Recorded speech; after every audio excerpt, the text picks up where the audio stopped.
পলিটিশিয়ানদের বিরুদ্ধে এই ধরনের পুলিশি চক্রান্ত পুলিশি ঘটনা ঘটে। নিবেন চক্রবর্তীর বিরুদ্ধে একবার কেরোসিন পাচারের মামলা এনেছিল, এ নিয়ে বিধানসভায় আলোচনা হয়েছে। নিবেন চক্রবর্তী তখন অভিশন দিতেন, এই ধরনের কাণ্ড করতে হয়েছে। কিন্তু একজন সাংবাদিককে পবিত্র বিধানসভা দাঁড়িয়ে, এই বিধানসভা যিনি প্রধান মুখ্যমন্ত্রী, তার চরিত্র হরণ করতে পারেন, এই ধরনের ঘটনা এই রাজ্যে বিধানসভায় অতীতে কোনোদিন হয়।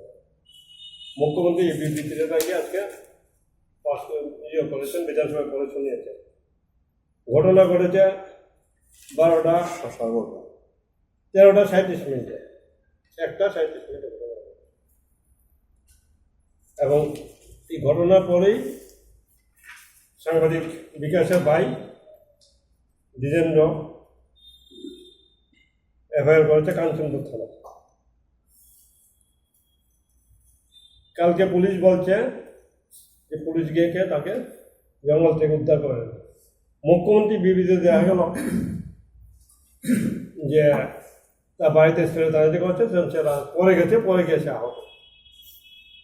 পরে গিয়ে আহত হয়ে একটা লোকের 8টা সেলাই লেগেছে, তাকে আর এক হাসপাতাল থেকে আর বড় হাসপাতাল রেফার করতে হয়েছে, পরে আবার রেফার করতে হয়েছে। কিন্তু যেভাবে মুখ্যমন্ত্রী আমাদের চরিত্রে কলঙ্ক লেপন করলেন আজকে বিধানসভায় দাঁড়িয়ে, তারটা অত্যন্ত মর্মাহত। ত্রিপুরার বিধানসভার ইতিহাসে, গণতন্ত্রের ইতিহাসে এই ধরনের ঘটনা অতীতে কোনোদিন বলে। আমাদের নানা কারণে আমাদের সাথে বাইরের যোগাযোগ আছে, বাইরের সাংবাদিকদের যোগাযোগ আছে, আমাদেরকে নানা প্রশ্নের সম্মুখীন হতে হয় রাজ্যের এই সমস্ত কার্যকলাপ নিয়ে। আপনারা দেখুন, মানে সংস্কৃতিটা কোন জায়গায় নিয়ে যাচ্ছে। সাংবাদিক তদন্ত করতে নেই যে শিমুল ওই এলাকার অত্যন্ত প্রভাবশালী বিজেপি নেতা এবং বলতে গেলে মাফিয়া। কালকে রাত্রে 9টায় কাঞ্চনপুর পুলিশ স্টেশনে মণ্ডল সভাপতি এবং অন্যান্যদের মিলে তার স্ত্রীর একটি অভিযোগ করা হয়েছে, লিপিবদ্ধ করা হয়েছে। বেলা 1:30টায় ঘটনা ঘটল, আর রাত্র 9টায় অভিযোগপত্র বানানো হলো কাঞ্চনপুর পিএসি। কালকে রাত্র 11:56 মুখ্যমন্ত্রীর ওয়েটির সাইট থেকে সংবাদ মাধ্যমে পুলিশের স্টেটমেন্টটা পাঠানো হবে। পুলিশ সরাসরি আমাদের কোনো প্রক্রিয়া অফিসে পাঠায় না, মুখ্যমন্ত্রীর অফিস থেকে এটা পাঠানো হয়েছে। তেমনি রাত্রে 12:30টায় প্রচার দপ্তর থেকে প্রেস রিলিজ করা হয়েছে। তথ্য দপ্তরের প্রেস রিলিজ বোধহয় সম্ভবত এটি লাস্ট ঘটনা যে রাত্রে 12টার পর তথ্য দপ্তরের কাজ। অতীতে আমি 51-50 বছর ধরে কাজ করছি, প্রেস রিলিজ রাত্রে 12টার সময় আসতে দেখি না। এই পুরো বিষয়টি সাজানো হয়েছে কি একজন সাংবাদিকদের রক্তাক্ত করেছে ইতিহাসে যে আরেকটি নাম যুক্ত হলো এই ঘটনাটাকে ধামাচাপা দেওয়ার জন্য।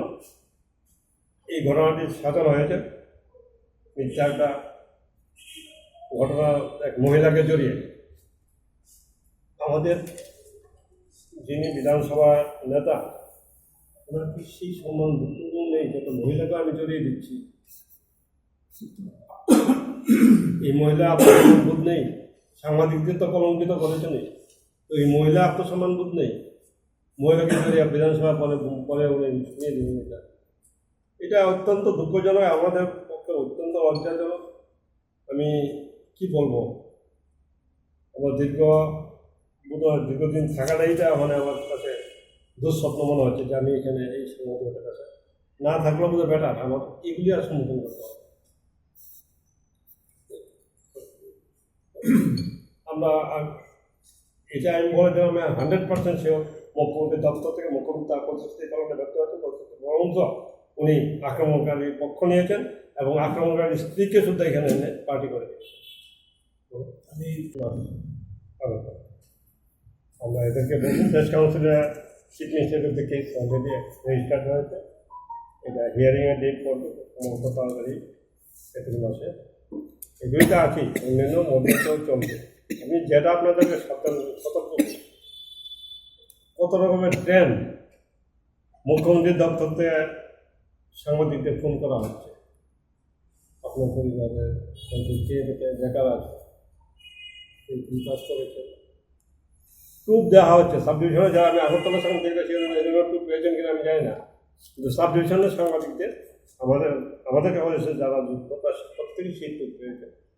আপনি বেকার, আপনার বাড়িতে কয়জন বেকার আছে, মুখ্যমন্ত্রী দপ্তর থেকে এগুলি করা হচ্ছে। এইভাবে শুধু হুমকি ধমকি নয়, আপনার লোভও দেখানো হচ্ছে। মানে এই পেশাটাকে 12টা বাজিয়ে দেওয়ার জন্য যা করার সরকারি তরফে তাই করা হচ্ছে। আমরা কী বলবো, চাকরি যদি পায় সাংবাদিক, অনেক সাংবাদিক চাকরি পেয়ে যাবে, আমরা খুশি। আমার একজন কলিগ যদি চাকরি পেয়ে যায়, সরকারি চাকরি পেয়েছে, কারণ আমরা সেভাবে কলিগদের তার ভরণ পোষণের ব্যবস্থা আমরা করতে পারি, যার ফলে তারা অন্য ব্যবসা টুকটাক ব্যবসা করে কেউ 1000 টাকা বেতন দিয়ে কেউ তার সংসার চালাতে পারে। আর এই রাজ্যের সাংবাদিকরা সব মধ্যবিত্ত, নিম্ন মধ্যবিত্ত থেকে আসছে, শুধু মানুষের প্রতি কমিটমেন্ট আছে থেকেই আসছে। নাহলে যে বিদ্যা বুদ্ধি আছে তার ব্যবসা করলে ভাবেই করতে পারে। কিন্তু এই রাজ্যে যিনি, যাকে আমরা স্মরণ করি ভূপেন দত্ত, তাকেও বহুদিন না খেয়ে থাকতে হবে, শুধু পত্রিকাটা বাঁচিয়ে রাখবে। আমাকেও বহুদিন আমাদেরকে না খেয়ে আত্মাটা খেয়ে থাকতে হবে। এই স্তরের থেকে এই রাজ্যের সাংবাদিক, কোনো শিল্পপতি এই রাজ্যের সাংবাদিক বা সংবাদ পত্রিকার জন্য, সংবাদ মাধ্যম থেকে 5 বছর বের করে নিয়েছে। একটু আগে দেখলাম 19টা সর্বভারতীয় চ্যানেল আছে, সবকটি কোনটার মালিক এই 19টার মালিক হচ্ছে আম্বানি, 19টার মালিক আম্বানি, এরকম আরো মালিক হচ্ছে আদানি, এরকম এদের কাছে চলে গেছে। এই রাজ্যে কিন্তু 5 পয়সাও কোনো ইন্ডাস্ট্রিয়ালিস্ট মিডিয়ার পেছনে ইনভেস্ট করে। অত্যন্ত কঠিনভাবে এই রাজ্যের মিডিয়া চালানো চলছে এবং শুধু দায়বদ্ধতা থেকে, মানুষের প্রতি দায়বদ্ধতা থেকে আসছে। এই যে আমার সামনে আছে, আমাদের জানা রাত্রে 3টা-4টার সময় বাড়িতে যান পত্রিকা শেষ, ইজিলি উনি এগুলি না করলেও পারতেন। উনি যে পেনশন পান তাতে অনায়াসে বাকি জীবন কাটাতে পারবেন, কিন্তু কমিটমেন্ট থাকে এগুলি হচ্ছে। আপনারা যারা এই পেশায় যুক্ত আছেন, এখানে ছবি তুলছেন, আপনাদেরও কমিটমেন্ট থেকে এগুলি হচ্ছে, কিন্তু আমাদের কমিটমেন্টটা স্বীকার করার বদলে আমাদেরকে কলঙ্কিত করা হচ্ছে। এটা অত্যন্ত পরিতাপের বিষয়। এই বিষয়টাকে মেনে নিতে পারছে ইঞ্জিনিয়ারের ঘটনা করা আছে, তারপরে সংবাদপত্র গড়ে ওঠার আর্থিক চাপ আসছে, তাদের কারো বিজ্ঞাপন বন্ধ করে দেওয়া হয়েছে, কারো বিজ্ঞাপন কমিয়ে দেওয়া হয়েছে, এই সমস্ত করা হচ্ছে। আবার এমনও দেখা যাচ্ছে 1 মাস হয়নি কাগজ বেরিয়েছে, এই সমস্ত কাগজকে দালাল হারে বিজ্ঞাপন দেওয়া হচ্ছে। একটা বিজ্ঞাপন পলিসি যা আছে এইটাকে মানা হচ্ছে না। শুধু হাতি মারল রক্তাক্ত হলো তা নয়, কাগজগুলি বা মিডিয়া হাউসগুলি যাতে বন্ধ হয়ে যায় সেই চক্রান্ত। আর সবচেয়ে যে জিনিসটা আমরা হারিয়েছি, এটা মনে রাখবে, আর্টিকেল 19 সংবিধানের যে মৌলিক অধিকার আছে, আমার কথা বলার অধিকার আছে, সেই অধিকারটা কেড়ে নেওয়া হয়েছে সরকারিভাবে সার্কুলার জারি করে। এগুলি বলা হয়েছে আগেও আপনাদেরকে যে নিশ্চয়ই আপনারা কোনো অফিসারের কি আর বাইক পান না, কোনো রিয়াকশন পান না। গণতন্ত্রে এগুলি কায়েম নয়, গণতন্ত্রে যত সুফল আমরা চাই সেই সুফল আমরা এই জন্য পাচ্ছি না, আমাদের কণ্ঠ তত্ত্ব করে দেওয়া।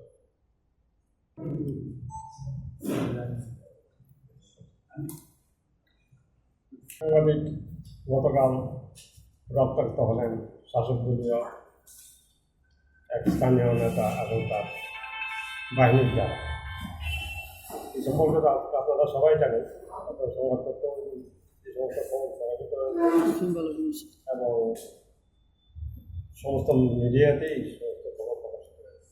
কালকে মুখ্যমন্ত্রী বিধানসভা প্রতিশ্রুতি দিয়েছিলেন যে অভিযোগটা হবে সেগুলি তদন্ত করে দেখবে। তদন্তের রেজাল্ট কি এই সম্পর্কে আমাদের জেনারেল সেক্রেটারি সানিক বাবু বলবেন, কীভাবে তদন্তটা হলো, কোথায় কোথায় গ্রহণ ব্যবস্থা এবং কীভাবে সরকারের মুখ্যমন্ত্রী এই তদন্ত ব্যবস্থাটাকে সর্বনাশ করে দিলেন নেমে এসেছে, এটা অভূতপূর্ব। আমরা এর আগে 1975 সালে জারি করা জরুরি অবস্থা দেখেছি। জরুরি অবস্থার সময় সংবাদ মাধ্যমের উপর আক্রমণ নেমে এসেছিল, কিন্তু এখন যে পরিস্থিতি, এটা অতীতের সমস্ত রেকর্ড ছাড়িয়ে গেছে। এবং শুধু আগরতলা শহর না, আপনার বিশেষ করে আপনার মহকুমাগুলোতে এবং সেখানকার সবচেয়ে বেশি আক্রমণ চলছে। আমি আপনাদের মাধ্যমে এটা জানাতে চাই মানুষের কাছে যে শুধু পত্রিকার সাংবাদিকরা না, হকাররা এমনকি পাঠকরা তারাও মারাত্মকভাবে আক্রান্ত এবং হুমকি দেওয়া হচ্ছে যে আপনি যদি অমুক পত্রিকা রাখেন তাহলে আপনার পরিবারের উপর আপনার বাড়ি পুড়িয়ে দেওয়া হবে। সাংবাদিককে বলছে যে তুমি যদি আমার কথা অনুযায়ী, আমাদের কথা অনুযায়ী না লিখো সংবাদ, আমাদের চিন্তার বিরোধী হয়, তাহলে তোমাকে খুন করা হবে। এবং আপনাদের মাধ্যমে আমি এটা জানাতে চাই যে অনেক সাংবাদিক আছে মহকুমার যারা এলাকা ছাড়া, এখন বাড়িঘর ছাড়া, এবং তারা কেউ কেউ আগরতলাতেও আছে আশ্রয় নিয়ে। এই হলো বিভৎস অবস্থা। বিকাশ দাসের উপর যে আক্রমণ হয়েছে, রক্তাক্ত হয়েছে, এর আগে আরও কয়েকজন সাংবাদিক রক্তাক্ত হয়েছে। এমনকি জিবি হাসপাতালে একটা ঘটনা, আমি এখন নাম উল্লেখ করছি না, কারণ সে আমাকে বলছে যে আপনি যদি কোথাও বলেন আমি খুন হয়ে যেতে পারি। তার চিকিৎসা অর্ধসমাপ্ত অবস্থায় জিবি হাসপাতাল থেকে তাকে নিয়ে আসতে হচ্ছে, ওইখানে গিয়ে পর্যন্ত গুন্ডারা হুমকি দিচ্ছিল এমন। তবে এটা ঠিক যে বিকাশ দাসের উপর যে আক্রমণটা হলো সর্বশেষ, এটা সবচেয়ে মারাত্মক বলে আমার মনে হয়েছে এই জন্য, কারণ এটাতে দা ব্যবহার করা হয়েছে, এটাতে আপনার রড জাতীয় বা লাঠি ইত্যাদি ব্যবহার করা হয়েছে, এবং এটা আমার মনে হয়েছে যে এটা একটা খুন করার চেষ্টা। এবং এটা এই অপরাধ আড়াল করার জন্যই যে সরকারিভাবে এত কারসাজি করা হচ্ছে এবং সাংবাদিকদের কলঙ্কিত করা হচ্ছে। আমরা চাই যে আক্রান্ত যারা শুধু সাংবাদিকরা না, আইনজীবীরা আক্রান্ত, ডাক্তার আক্রান্ত, বুদ্ধিজীবীরা আক্রান্ত, শ্রমিক, কৃষক, নারী, সবাই আক্রান্ত আজকে সারা রাজ্যে। সুতরাং সমস্ত অংশের গণতান্ত্রিক শান্তিপ্রিয় মানুষ আপনার এই সাংবাদিকদের উপর আক্রমণের বিরুদ্ধেও, সংবাদ মাধ্যমের আক্রমণের বিরুদ্ধেও আপনারা গর্জে উঠুন, আমরাও আপনাদের পাশে আছি।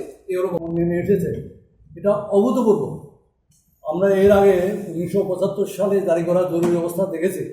জরুরি অবস্থার সময় সংবাদ মাধ্যমের উপর আক্রমণ নেমে এসেছিল, কিন্তু এখন যে পরিস্থিতি, এটা অতীতের সমস্ত রেকর্ড ছাড়িয়ে গেছে। এবং শুধু আগরতলা শহর না, আপনার বিশেষ করে আপনার মহকুমাগুলোতে এবং সেখানকার সবচেয়ে বেশি আক্রমণ চলছে। আমি আপনাদের মাধ্যমে এটা জানাতে চাই মানুষের কাছে যে শুধু পত্রিকার সাংবাদিকরা না, হকাররা এমনকি পাঠকরা তারাও মারাত্মকভাবে আক্রান্ত এবং হুমকি দেওয়া হচ্ছে যে আপনি যদি অমুক পত্রিকা রাখেন তাহলে আপনার পরিবারের উপর আপনার বাড়ি পুড়িয়ে দেওয়া হবে। সাংবাদিককে বলছে যে তুমি যদি আমার কথা অনুযায়ী, আমাদের কথা অনুযায়ী না লিখো সংবাদ, আমাদের চিন্তার বিরোধী হয়, তাহলে তোমাকে খুন করা হবে। এবং আপনাদের মাধ্যমে আমি এটা জানাতে চাই যে অনেক সাংবাদিক আছে মহকুমার যারা এলাকা ছাড়া, এখন বাড়িঘর ছাড়া, এবং তারা কেউ কেউ আগরতলাতেও আছে আশ্রয় নিয়ে। এই হলো বিভৎস অবস্থা। বিকাশ দাসের উপর যে আক্রমণ হয়েছে, রক্তাক্ত হয়েছে, এর আগে আরও কয়েকজন সাংবাদিক রক্তাক্ত হয়েছে। এমনকি জিবি হাসপাতালে একটা ঘটনা, আমি এখন নাম উল্লেখ করছি না, কারণ সে আমাকে বলছে যে আপনি যদি কোথাও বলেন আমি খুন হয়ে যেতে পারি। তার চিকিৎসা অর্ধসমাপ্ত অবস্থায় জিবি হাসপাতাল থেকে তাকে নিয়ে আসতে হচ্ছে, ওইখানে গিয়ে পর্যন্ত গুন্ডারা হুমকি দিচ্ছিল এমন। তবে এটা ঠিক যে বিকাশ দাসের উপর যে আক্রমণটা হলো সর্বশেষ, এটা সবচেয়ে মারাত্মক বলে আমার মনে হয়েছে এই জন্য, কারণ এটাতে দা ব্যবহার করা হয়েছে, এটাতে আপনার রড জাতীয় বা লাঠি ইত্যাদি ব্যবহার করা হয়েছে, এবং এটা আমার মনে হয়েছে যে এটা একটা খুন করার মানে চেষ্টা, এবং এটা এই অপরাধ আড়াল করার জন্যই যে সরকারিভাবে এত কারসাজি করা হচ্ছে এবং সাংবাদিকদের কলঙ্কিত করা হচ্ছে। আমরা চাই যে আক্রান্ত যারা শুধু সাংবাদিকরা না, আইনজীবীরা আক্রান্ত, ডাক্তার আক্রান্ত, বুদ্ধিজীবীরা আক্রান্ত, শ্রমিক, কৃষক, মানে নারী, সবাই আক্রান্ত আজকে সারা রাজ্যে।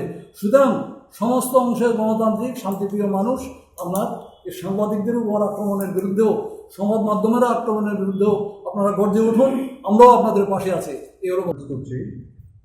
এবং ঠিক সেই মুহূর্তে কাঞ্চনপুরে আমাদেরই সহকর্মী দিলীপ দাস, সাংবাদিক, বিকাশ দাস, উনি অসুস্থ হয়ে ধর্মনগরের হাসপাতালে শুয়ে আছেন, মাথায় 8টি সেলাই। জীবন এবং মৃত্যুর সঙ্গে উনি সংগ্রাম করে চলেছেন। এটা অত্যন্ত দুঃখের যে আজকে ত্রিপুরা রাজ্যে এমনি একটা অবস্থা যে প্রতি 2 দিন পর পর কোথাও না কোথাও একজন সাংবাদিক আহত হচ্ছেন, লাঞ্ছিত হচ্ছেন, রক্তাক্ত হচ্ছেন, সংবাদ মাধ্যমের মুখ বন্ধ করে দেওয়া হচ্ছে। এমনি একটা শ্বাসরুদ্ধকর অবস্থার মধ্যে দাঁড়িয়ে আজকের এই প্রেস কনফারেন্স। 24শে মার্চ গত বছর ঠিক এমনি দিনে লকডাউন ঘোষণা করা হয়েছিল। গতকালকে আরেকটি মর্মান্তিক ঘটনা ঘটল। সেই ঘটনার প্রসঙ্গক্রমেই আজকে এই প্রেস কনফারেন্স। উনি আহত হয়েছেন, রক্তাক্ত হয়েছেন, এর আগে আরও 21 জন রক্তাক্ত হয়েছেন, এটা নতুন কোনো কথা নয়। 11 সেপ্টেম্বর সাবরুমে মুখ্যমন্ত্রী এসিজের উদ্বোধনের সময় সাংবাদিকদের উদ্দেশ্যে যে হুমকি দিয়েছিলেন, আমরা ধরেই নিয়েছি যে এটা তার ধারাবাহিকতা চলতেই থাকবে যতক্ষণ পর্যন্ত মুখ্যমন্ত্রী তার বক্তব্য প্রত্যাহার না করবে। কিন্তু কালকের ঘটনার ভিন্ন মোড় দেওয়া হয়েছে, সেটা অত্যন্ত মর্মান্তিক, ন্যাক্কারজনক এবং তীব্র নিন্দার। কারণ গতকালকের ঘটনাটি যাই ঘটেছে, যেভাবেই ঘটেছে, বিধানসভায় যখন সেটা আলোচনা হলো, মুখ্যমন্ত্রী বললেন, আপনারা শুনলেন, আমাদের সভাপতি বলেছেন যে মুখ্যমন্ত্রী বলেছেন উনি তদন্তক্রমে সেটা একটা সিদ্ধান্তে পৌঁছবেন, কী ঘটনা হয়েছে সেটা জানাবেন এসএমসিকে। কিন্তু জানাবার সময় উনি আজকে স্টেটমেন্ট দিয়ে উনি বললেন, যেটা বললেন সেটা হচ্ছে অত্যন্ত, আবার বলছি, সেটা অত্যন্ত ন্যাক্কারজনক যে একজন সাংবাদিকের বিরুদ্ধে শ্লীলতাহানির অভিযোগ আনা হচ্ছে। জনৈক শিমুল চাকমা, যিনি ওখানকার চেয়ারম্যান, কাঞ্চনপুরের ভিলেজ কমিটির চেয়ারম্যান, ওনার বাড়িতে হামলা করে সাংবাদিক ওনার স্ত্রীর শ্লীলতাহানি করেছে, এই অভিযোগ আনা হয়েছে সাংবাদিকের বিরুদ্ধে। আমরা কোন সভ্যতায় বাস করি আমরা জানি না।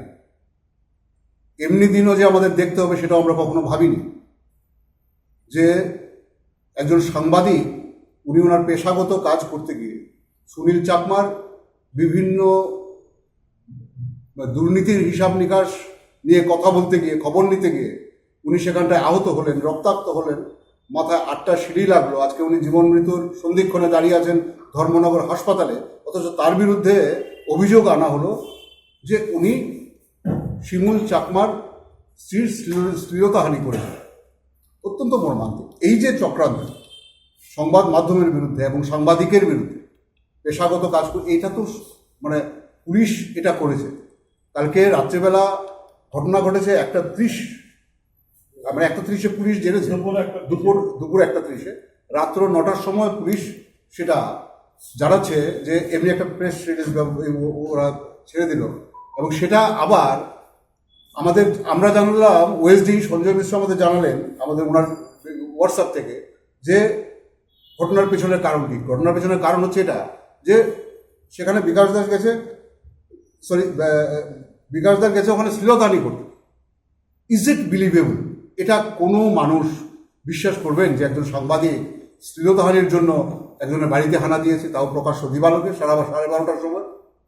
কিন্তু এটা জানানো হলো মুখ্যমন্ত্রীর অফিসের যিনি ওএসডি, উনি আমাদের জানালেন, এবং পরবর্তী সময় আজকে মুখ্যমন্ত্রী সেই সেম স্টেটমেন্ট বিধানসভায় দিলেন। এটা অত্যন্ত মর্মান্তিক। আমরা অ্যাসেম্বলি অফ জার্নালিস্টের তরফ থেকে এই সাংবাদিকের উপর আক্রমণ এবং পরবর্তীকালে এটি সাজানো ঘটনায় সাংবাদিককে জড়িয়ে দেওয়ার একটা চক্রান্তের শিকার করাকে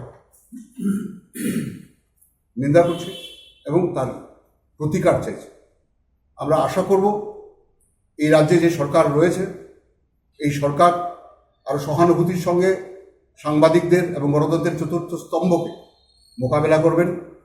গণতন্ত্রের চতুর্থ স্তম্ভের যে দাবি দাওয়াগুলি দীর্ঘদিন ধরে উত্থাপিত হয়েছে সেগুলির দিকে নজর তো দেওয়াই হয়নি, উল্টো একের পর এক সাংবাদিক আহত হচ্ছে, রক্তাক্ত হচ্ছে। আর গতকালকের যে ঘটনাটা ঘটে গেল সেটা অত্যন্ত মর্মান্তিক, লজ্জার এবং নিন্দার। আমরা নিন্দার কোনো ভাষা পাচ্ছি না। আজকে আমরা এই সাংবাদিক সম্মেলন থেকে এই কথাটাই বলতে চাই, এই রাজ্যের সমস্ত গণতন্ত্রপ্রিয় শুভবুদ্ধি সম্পন্ন নাগরিকদের কাছে এই ব্যাপারটা উত্থাপন করছি। এই মর্মান্তিক এবং দৃষ্টান্তমূলক যে চক্রান্ত তার বিরুদ্ধে রুখে দাঁড়াবার আহ্বান জানাচ্ছি। মুখ্যমন্ত্রী যেটা বিধানসভায় পেশ করেছেন একই জিনিস প্রায়। ঘটনা ঘটছে 11টা কত মিনিটে, 11টা 47 মিনিটে ঘটনা অ্যাকর্ডিং টু পুলিশ রেকর্ড। 1টা 37 মিনিটে ওখানে এফআইআর হয়েছে, তারপরে কোনো গ্রেপ্তার নেই। মিসক্রিয়েন্ট খুব পরিচিত, অভিযুক্তরা সুপরিচিত, তাদের বিরুদ্ধে কোনো ব্যবস্থা নেওয়া হয়নি। রাত 9টার পরে নতুন করে সাজানো মামলা নেওয়া হলো। কেন? শুধুমাত্র সাংবাদিককে এইভাবে রক্তাক্ত করার ঘটনাটাকে যাতে ধামাচাপা দেওয়া যায় এবং মানুষের মধ্যে যাতে তাকে, সাংবাদিককে একজন দুষ্কৃতকারী হিসাবে চিহ্নিত করা যায়, এই চেষ্টাটা করা হয়েছে খুব সুপরিকল্পিতভাবে। এটা দেখে আমরা শিউরে উঠছি। যে কোনো সময় যে কোনো সাংবাদিক বন্ধু যিনি হয়তো মফস্বলের কোনো একটা এরিয়াতে থেকে এমনিতেই তার খবর পরিবেশন করার ক্ষেত্রে তার উপর প্রতিবন্ধকতা সৃষ্টি করা হয়েছে সার্কুলার জারি করে। তিনি এসডিওকে জিজ্ঞেস করলে এসডিও কথা বলে না, ওসিকে জিজ্ঞেস করলে ওসি কথা বলেন না। হ্যাঁ, তিনি এখানে এখন হচ্ছে কি তার বিরুদ্ধে যে কোনো সময় একটা ব্লেম তুলে দিয়ে তাকে পেটানো হতে পারে, তাকে মারধর করে বলা, give a bad name before beating বলা হয়। এটা আগে কাউকে মারতে গেলে তার বিরুদ্ধে একটা খারাপ নাম আগে দিয়ে না, এই পদ্ধতিও অবলম্বন করা হচ্ছে। এটা যদি হয়ে থাকে অত্যন্ত নিন্দাজনক।